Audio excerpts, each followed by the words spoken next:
ಈಜಲು ಹೋದವರು ವಾಪಸ್ ಬರಲೇ ಇಲ್ಲ. 17 ವರ್ಷದ ಬಾಲಕರು ನೀರಿನಲ್ಲಿ ಮುಳುಗಿ ಜೀವ ಬಿಟ್ಟರು.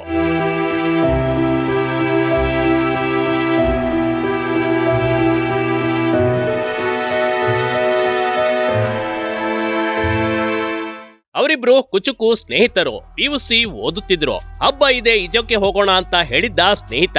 ಆದ್ರೆ ಸ್ವಲ್ಪ ಈಜು ಬರುತ್ತಿದ್ದ ಕಾರಣ ಕಲ್ಲಿನ ಕ್ವಾರೆಯಲ್ಲಿದ್ದ ನೀರಿನಲ್ಲಿ ಈಜಾಡಲು ಹೋಗಿದ್ರು.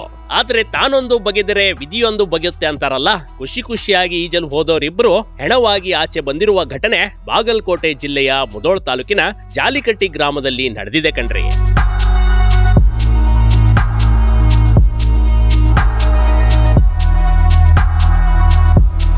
ವಯಸ್ಸಿಗೆ ಬರುತ್ತಿದ್ದ ಮಕ್ಕಳನ್ನ ಕಳೆದುಕೊಂಡ ಎರಡೂ ಕುಟುಂಬದಲ್ಲಿ ಆಕ್ರಂದನ ಮನೆ ಮಾಡಿದೆ.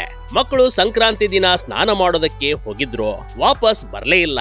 ಹೀಗೆ ಸಾವಿಗೆ ಕೈ ಚಾಚಿದ 17 ವರ್ಷದ ಹುಡುಗರ ಹೆಸರು ಮನೋಜ್ ಮತ್ತು ಪ್ರಶಾಂತ್ ಬಡಗೇರ್. ಇಬ್ಬರು ಈಗಷ್ಟೇ PUC ಓದುತ್ತಿದ್ರು. ಸಮಯ ಸಿಕ್ಕಾಗೆಲ್ಲ ಥೇರಿನ ಕೆಲಸ ಮಾಡುತ್ತಿದ್ರಂತೆ. ಆದ್ರೆ ವಿಧಿ ನೋಡಿ ಹಬ್ಬದ ದಿನವೇ ಮನೆಯಲ್ಲಿ ಸೂತಕ ತರುವಂತೆ ಮಾಡಿಬಿಟ್ಟಿದೆ.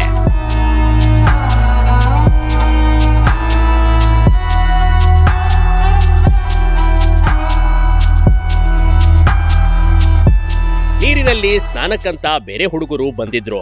ಆದ್ರೆ ಇಬ್ಬರು ಈಜುತ್ತಾ ಖುಷಿಯಲ್ಲೇ ಇದ್ರು. ಆದ್ರೆ ಇವರು ಮುಳುಗುತ್ತಾರೆಂದು ಯಾರಿಗೂ ಚಿಕ್ಕ ಅನುಮಾನವೂ ಬರಲೇ ಇಲ್ಲ. ತಕ್ಷಣಕ್ಕೆ ಅಲ್ಲೇ ನೋಡಿದ ಸ್ಥಳೀಯರು ಮುಳುಗುತ್ತಿದ್ದ ಯುವಕನನ್ನ ರಕ್ಷಣೆಗೆ ಮುಂದಾಗ್ತಾರೆ.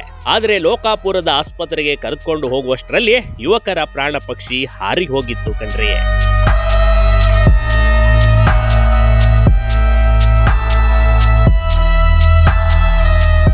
ಸದ್ಯಕ್ಕೆ ಲೋಕಾಪುರ ಪೊಲೀಸ್ ಠಾಣೆಯಲ್ಲಿ ಪ್ರಕರಣ ದಾಖಲಾಗಿದೆ.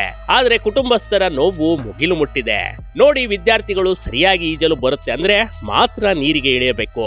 ಇಲ್ಲದೆ ಇದ್ರೆ ಇಂಥ ಘಟನೆಗಳು ಸಾಕಷ್ಟು ಬಾರಿ ನಡೀತಿವೆ. ಪೋಷಕರು ಅಷ್ಟೇ, ಮಕ್ಕಳು ಹೇಳಿದ್ರು ಅಂತ ಎಲ್ಲೆಲ್ಲೂ ಕಳಿಸ್ಕೊಡ್ಬೇಡಿ. ಒಮ್ಮೆ ಹೋದ ಜೀವ ಮತ್ತೆ ಬರ್ಲಾರದು ಕಣ್ರಿ.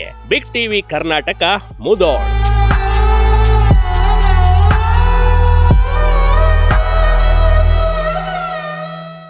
ಬಿಗ್ ಟಿವಿ ಕರ್ನಾಟಕ ಯೂಟ್ಯೂಬ್ ಚಾನಲ್ಗೆ ಈಗಲೇ ಸಬ್ಸ್ಕ್ರೈಬ್ ಮಾಡಿ. ಧನ್ಯವಾದಗಳು.